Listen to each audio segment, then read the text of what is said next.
आपलं थोडंसं डोकं लावून तयार प्रीमिक्सचं गुलाबजामुन पण इतके छान होतात की नाही. हे बघा मी तुम्हाला दाखवते.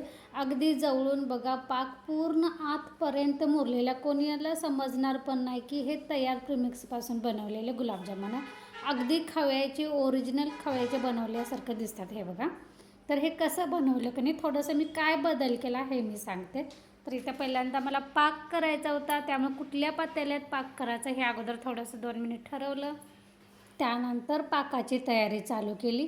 तर इथं पहिल्यांदा मला पाकासाठी साखर घालायची होती. साखर म्हणून तांदळाचा डबा घेतला पहिल्यांदा. त्या कसं झाडल्यामुळे थोडंसं आलटीपलटी झाले ना, त्यामुळे जुना डबा जिथं असेल ना तिथंच हात जातोय. तर तो तांदळाचा ठेवला. त्यानंतर साखर घेतली. तर हे कप बघा, मी ह्या कपानुसार कनी किती कप साखर घातली हे तुम्ही मोजा. तर बरोबर 3 कप भरून इतकी साखर घातलेली आहे. त्यानंतर आता पाणी घालायचं. तसं बघायला गेलं की नाही, तर पूर्ण भरलेले कप म्हटले तर 5 कप घातलेले आहेत. 5-5.5 कप इतके होतील इतकं मी पाणी घातलेलं आहे.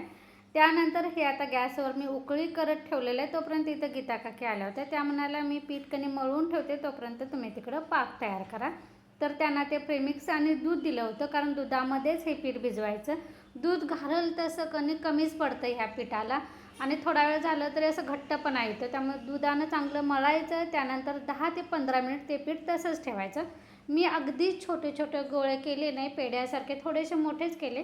त्या पाकिटावर 50 गुलाबजामुन होतील असं लिहिलेलं, तर माझे 40च झाले, कारण अगदी छोटे छोटे पण ते चांगले नाही वाटत. तर ते कणी बनवलेले गोळे मी आता कणी तळायला चालू केलेलं आहे. गॅस पहिल्यांदा तेल तापवायचं, त्यानंतर बारीक गॅसवर असं तांबूस अगदी डार्क कलर येईपर्यंत तळून घ्यायचं. फक्त ते पलटी मारत जायचं आणि तेलामध्ये थोडेसेच गुलाबजामुन सोडायचे. अगदी असा डार्क कलर येईपर्यंत हे बघा गुलाबजामुन तयार करून घ्यायचे. इथं माझा पाक झाला होता. पाक कसा करायचा, तर मी एक उकळी मोठी आणली. त्यानंतर त्या पाकिटावर काय लिहिलं होतं की 5 मिनिट ठेवायचं बारीक गॅसवर. नंतर तर मी ते 10 मिनिट ठेवलं आणि थोडासा घट्टसर पाक तयार करून घेतला होता. आणि पाक तोपर्यंत कोमट झाल्यानंतर हे गरम गरम करून गुलाबजामुन तळतानाच तळून झाल्यानंतर लगेचच मी त्यामध्ये सोडलं होतं. त्यामुळे हे बघा, पाक कमीत कमी फक्त अर्धी वाटी होईल इतकाच राहिला आहे. बाकी सगळा त्या गुलाबजामुनमध्ये मुरलेला आहे. हे मी तुम्हाला दुसऱ्या दिवशी सकाळचं दाखवते. थोडंसं खाल्लेलं आहे पोरांनी, इतकेसे उरलेले आहेत. ते मला हे डब्यामध्ये काढून फ्रीजमध्ये ठेवायचे आहेत.